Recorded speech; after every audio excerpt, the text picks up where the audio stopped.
When someone you're dating consumes your thoughts and everything they do either sends you into a state of euphoria or into a spiral of sadness, how do you know if you have a real connection with them or if you're just infatuated?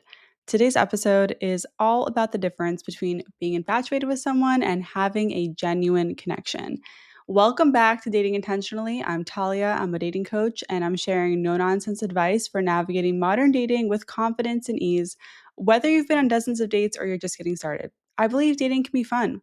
It can be fun when you have a crush, it can be fun when you have a genuine connection, but I'm here to help you focus on that genuine connection. And that's what we're talking about today. Infatuation is real, and I know some of you need to hear this advice. Right off the top, I just want to ask you, have you ever been infatuated with someone? For me, it feels so intense. It wreaks havoc on your body. One minute, you're feeling like a high from just thinking about the person you're crushing on. And the next minute, like I said earlier, you're in a spiral of sadness and anxiety. And it's all dependent on whether they look your way, like your story, text you back, talk to you in the office, or however you're interacting with them. I don't want to say that everyone has an embarrassing infatuation story, but I know a lot of us do, including me. And I want to share a little bit because it's just entertaining. I don't know. The first memory I have of being infatuated is in middle school. I was infatuated with this boy named John, which is funny because that is also my future husband's name, but we call him Johnny. Anyway, I first saw him in science class in 6th grade and continued to obsess over him until 8th grade. I am talking like drawing hearts around his photo in the yearbook obsessed. Like, I'm talking like I joined track just because he was doing track obsessed. And you know what? I made a lot of friends doing track and I loved it. So it wasn't a total loss. But I kid you not, I never once talked to my crush. But he consumed the majority of my mental energy for 2 years. This is an extreme example of infatuation versus genuine connection because in a crush from afar case, there is no connection, right? There was no connection in this case at all. But here's a better example. There was a man I matched with on OkCupid in 2013 who I am just now realizing is also named John. I think I need to talk to my therapist about this. I honestly, okay, I don't think we ever met. I think he lived outside the city, but we messaged a lot. We talked a lot on the phone, like on real calls and texting, and I was completely infatuated with him. We text all day long, and I don't remember how or why it ended. I think it fizzled out, but I remember trying to get him to come to the city and he wouldn't. And that was definitely not a genuine connection, and we will get into why. So, what is infatuation? Well, infatuation is defined as an intense but short lived passion or admiration for someone or something, right? You can be infatuated with something that is not a person, but we're talking about infatuation in the context of dating and love. I think the definition of infatuation hits on a key word, which is admiration. Admiration of someone is really important in a relationship. Like, why would you want to be with someone who you don't admire? But admiration is not connection. You can admire someone or something from afar and never interact with them, and that's not connection. In the context of dating, a key factor of being infatuated with someone is the fantasy. It's the daydream you have about them finally noticing you and realizing that you've been right under their nose this whole time and you're the one they're looking for. It's the idea of them being your perfect match and having an amazing life together, or the fantasy of actually connecting with them, but in reality, you are not. And while this fantasy plays out in your head, it starts to feel real. Like our thoughts absolutely affect our emotions. I don't know about you, but if I let my anxiety run rampant in my mind and I start playing out all these scenarios that I'm anxious about, I start to feel like they're actually happening, even though I'm just sitting in the car or like sitting on the couch, like our bodies respond to these thoughts and these scenarios. So when you're infatuated, it can really feel like you are in love with them or feel like you're connecting, even though in reality you're not. And what ends up happening is we ignore a lot of red flags. So when you're infatuated with someone, what we're doing is like projecting our desires and wants all over them. And, we start to feel like they're so amazing because we're just really projecting our wants onto them. But in reality, either they're not that or you don't know a lot about them or mix of both. And the danger here, it kind of ties into dating for potential, right? It's like if you're infatuated with someone and you're hoping all these things will happen, you're really missing the reality of it and you might be missing how they're actually treating you. And when we focus on how someone's actually treating us, we can make much better decisions versus just holding out for them to have our fantasies become reality, right? Infatuation might also feel like an intense physical or mental attraction to someone, and that kind of overpowers everything else, including our ability to make a connection. Have you ever had such a strong chemistry with someone that you don't actually like talk or get to know each other? I am a Bachelorette fan, the show, and right now we have a season with Bachelorette, Jen Tran, and she is dating someone on the show called Sam M, if you're watching, and, you know, this is the scenario. Every time they're together, they just can't keep their hands off each other, and they've barely had a real conversation, and the one date that they've had, it was awful. Like, it just they didn't connect at all. So, sometimes the intense physical doesn't necessarily mean that you're going to have a great actual connection with them. These feelings and this experience of infatuation can feel so intense that you start to completely abandon your boundaries, your schedule, your hobbies, and basically clear your life just in case they text you and want to hang out. Or you walk around hoping you run into them every day. Or has anyone ever done like a drive by? You take a route that passes their work or apartment. Yeah, that's an infatuation thing. I'm not proud, but I definitely did that in college, like taking a route to class or work where I know I would pass my crush. And when you're infatuated with someone, your mood is also affected by the ups and downs of it all. And the whole thing feels very urgent. Like if they even text you or like your story or watch your story or, you have a short conversation with them, it all feels like life or death, even though it's not. That's what infatuation does to us. It's not great.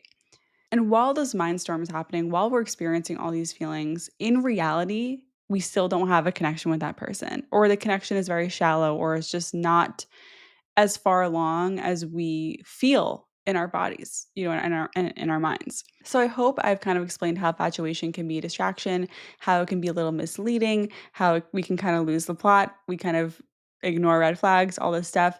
And look, being infatuated with someone doesn't mean you can't be in a relationship with them.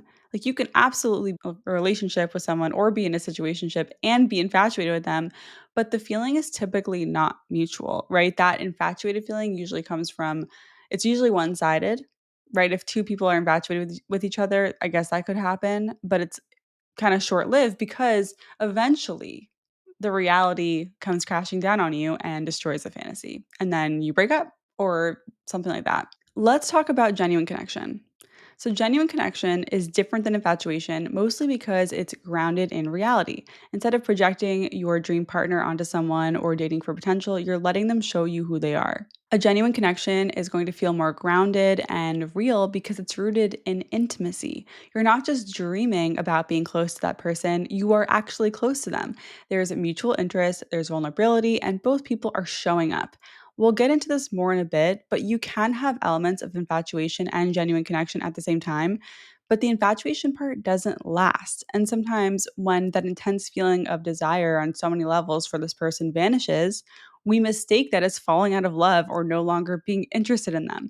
But the truth is that infatuation is short lived. Genuine connection isn't as short lived as long as both people are still putting effort in. So here are some of the elements of a genuine connection. The first one is you let them show you who they are.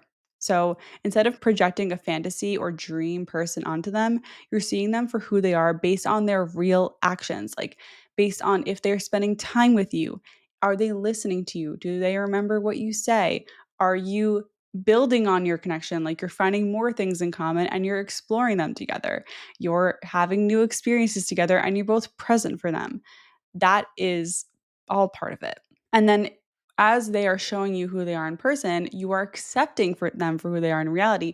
You're not projecting your dream person onto them. You're not hoping they'll change, like something fundamental about them will change. You are being like, okay, this is how they're showing up, and this is who they are. And I accept this. That you need that for genuine connection. Because when you're trying to make someone into something they're not, or if you're projecting what you want onto them, you're blocking that genuine connection from happening because they can't be authentic with you. You you need to focus on what is actually happening. Another element is that you're curious to know more about them, and obviously this is reciprocal. I think when we're infatuated with someone, there's less of a desire to know them and more of a desire to be admired by them or receive attention from them. But with a genuine connection, you're also really interested in who they actually are and building that friendship foundation that you need for a relationship to thrive. It's not just what you can get from them. It's not just the transaction part. It's the building the friendship, the foundation, the trust, all that stuff. With genuine connection, there's chemistry and compatibility. So, look, chemistry is really important for a relationship. You can't have a relationship without compatibility because it would just be too much conflict. It has nowhere to go. But you can be infatuated with someone that you are not compatible with, right? You can totally feel all the feelings for someone who is just so the wrong partner for you on so many levels. And you can know that and you will still feel the same way. And that's just part of the challenge of dating. But hopefully, in a genuine connection for you, you have the elements of compatibility, meaning that you align on your lifestyle, like you both value the same things, you both kind of live the same way. It doesn't have to be exactly the same. In fact, it won't be. But having the same similar desires and similar outlooks on life, similar just things that you care about, well, that's the root of compatibility. And I have done episodes on compatibility and I will link them in the show notes. Another element of genuine connection is that you spend time together without having sex. So, if 80% of your interactions with someone that you're dating involves sex, that could still be a great connection, but is there friendship? Is there companionship? Do you guys actually like hanging out outside the bedroom? Make sure that you are getting time on dates right outside of the home or you're not just having sex to see if there is compatibility. So, that's part of genuine connection. Also, genuine connection will start strong and remain steady.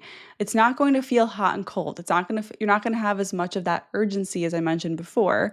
And I don't want to invalidate the crazy strong connections you might feel with people who treat you like shit because that does happen, but the strength of a connection based in chemistry isn't enough. Like part of having that genuine connection is again building trust and friendship so that you there's like longevity to it, if that makes sense. It's not going to be like every interaction is going to make or break the connection. A genuine connection has more of a strong foundation that will last longer and it's not so fragile. I think infatuation is really fragile. And of course, it's reciprocated. So, like I said earlier, infatuation is one sided, genuine connection is more mutual. Both people are interested in getting to know each other, hanging out with each other, spending time together, and growing the connection. There's also a sense of security and more open communication about where you stand with a genuine connection because if you're infatuated with someone, that's hard because, again, it feels so life or death in a way. Like you don't want to say or do the wrong thing to make them run away. And with a genuine connection, there's less of that because you are going to feel a little more secure about where you stand. Really important, you also with a genuine connection, you like them, but you're not all consumed by them. Like I said earlier, they're not going to necessarily take over your entire brain and stop you from functioning normally in your life, which is what infatuation can do to us sometimes, unfortunately. And like I said earlier, you kind of have a little bit of both, and we'll talk about that in a minute. But I think in a long term relationship, you are not going to be obsessive over them. It's just not sustainable. It's not healthy. So let's get into it. Infatuation can be a part of genuine connection. When getting to know someone and building a relationship, there will be times when you feel obsessed, like you want nothing else but to spend time with them, and there's lots of passion. But the difference is that there's also a deeper knowing of each other, and you're aligned on relationship goals. Both people are showing up and putting in effort, both people are making plans, texting, having dates, and being vulnerable. It won't always be 100% equal, but it'll be enough to build real trust, intimacy, and ultimately a relationship. So, in my experience, I can confidently say I have felt genuine connection with all of my long term partners because a relationship can't last years when it's built on infatuation alone. Of course, I was infatuated a bit with my most recent ex, who I was with for a long time at first. But eventually, we did just get to know each other on a real level instead of projecting all over each other. And yes, I did date for potential on that one, but it's a little bit different than being infatuated. I think a lot of people might raise an eyebrow when I talk about multi dating, like dating multiple people, which is absolutely the approach I took, my entire dating life, even from like high school. But I think you can still make genuine connections or at least leave room for them to form when you are dating multiple people in these early stage dating. situations. Yes, I would have multiple dates in a week with different people, but when I showed up on those dates, I was authentic. I was doing my part in making that genuine connection happen, and I was leaving space for it. Like, I was present, I was letting them show me who they were, I was curious about them, and I really gave it a shot. I don't think you need to date one person at a time to make sure it's a genuine connection. I think it's a matter of showing up to each date with an open mind and doing your best to foster the connection you're looking for. It's a team effort. So let's talk about how to avoid getting infatuated in dating. First one, don't fall in love with who they are on paper or who they seem to be. We need to focus on the facts. So, again, someone's job, their salary, their family, like what they say they're into, all that stuff is just like all up here. You got to come down to reality, grounded. What are their actions? What are they actually doing? How are they behaving? How are they treating you? That is the reality. Forget all the stuff on paper for now. Another tip to avoid infatuation is to leave room for a true connection, emotional connection, to grow before you get physically intimate, like having sex, whatever sex is to you. And look, this is really for the daters out there who tend to get super attached after sex. Like, you can delay it so that you can let the emotional connection form first and let them show you who they are first so that you can decide if you want to actually keep growing that connection or not. Continue being open to new matches. It's another good way to avoid getting infatuated if you tend to fall really quickly. When you have a couple irons in the fire, when you have a couple conversations going, a few dates planned, it's going to help you realize that you have a lot of options and you don't need to go all in on the first person who just like is kind of cute, you know? And remember that no one's perfect. The feeling of infatuation is a fun feeling. Like, I understand people want to feel swept off their feet and like they're just like all consumed by the passion and the fire. But like, that's fine. I think you'll probably have elements of that in your dating journey, and that's like okay. A little healthy dose of infatuation isn't going to kill you. But when you do get to know them and realize that something they do gives you the ick, or you realize one of their habits is kind of weird, or like just something doesn't align, that's okay. It doesn't mean you're doomed. Stay grounded. No one's perfect. And when you feel yourself starting to future trip or daydream about them, which is fine, just check in with yourself. Your thoughts aren't facts. You can observe your thoughts like, oh, wow, I really like them. But what do I really know about them and what do I still want to know? So that's what you can do to avoid infatuation. I hope this helped. This was based on an Instagram post that went viral. It has like over 65,000 likes or something. And I realized I need to make it an episode because it was just so popular. And yeah, I hope this helped. Also, just a reminder that you can watch all of these episodes on YouTube. You can go to my show notes to get the link for the YouTube channel, or you can just Google Dating Intentionally YouTube and you will find me there. Don't forget to subscribe. All right, let's get into some personal updates. I just got back from my bachelorette party and it was amazing. I want to talk about it. So, I don't have a bridal party or anything, but I still wanted to do a bachelorette. I think it's a fun experience. I don't really like when people do the whole like, let's all go to Miami or let's all do a big weekend trip and spend thousands of dollars. So, I wanted to just do a night out in the city with my college friends. And I had my best friend plan it. She's my unofficial maid of honor, I guess. And it was amazing. When my friend offered to throw me this bachelorette, I actually cried because I am working on getting better at receiving things and people doing things for me like that. It just, it's a lot of work. And I like literally broke down and cried because I was just so grateful and I didn't really feel like I deserved it. But we did it. I let her plan it and everything was a surprise for me. But how it worked out was we met at a bar called the Flower Shop in New York City, very cute bar. If you go downstairs, there's like a conversation pit, which we love, and like a pool table. It was really cute. And my friend had organized like a little game, like a get to know each other game. So she asked like, "What's Talia's spirit animal?" or like, "What's Talia's like what Disney princess would she be?" Like silly questions like that. And then I'd write my answer, and everyone else would see if their answer was right. And she had Johnny also weigh in. She like showed pictures of him on her phone, like holding up his answer. So that was really cool that he was a part of it in that way and it was a really big surprise and it was very nice.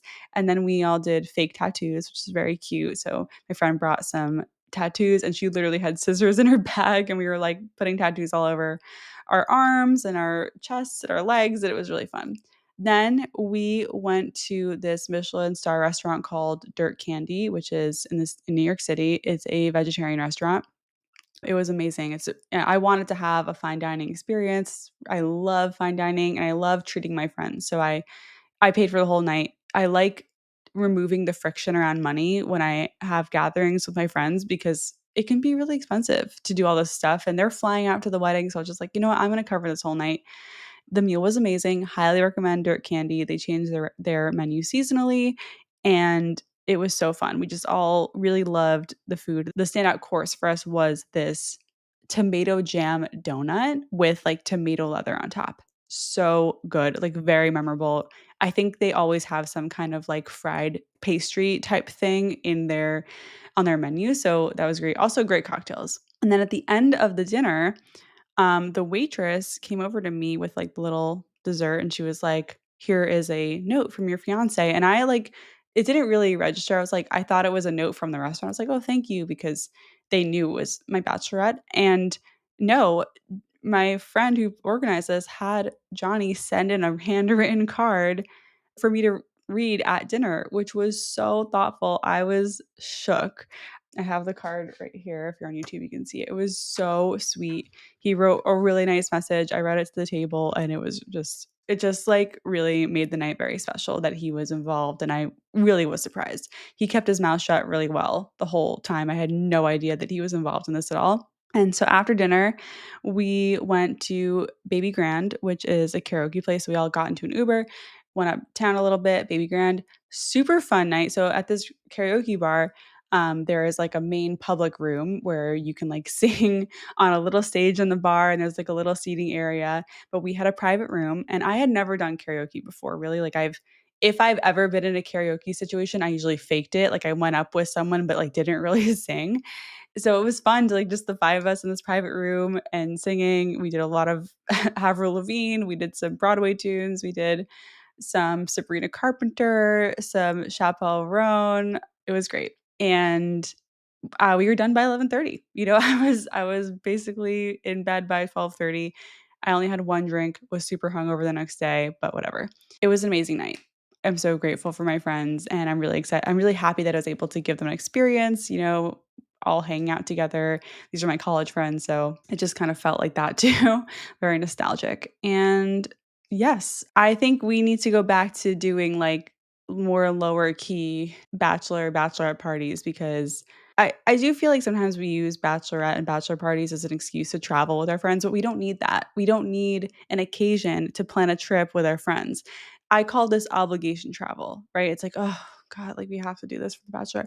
Like, no, plan a trip with your friends that everyone actually wants to be on and don't make it around this thing. That's just my take on bachelor and bachelorette parties. So I highly recommend just doing one night. It was so much easier.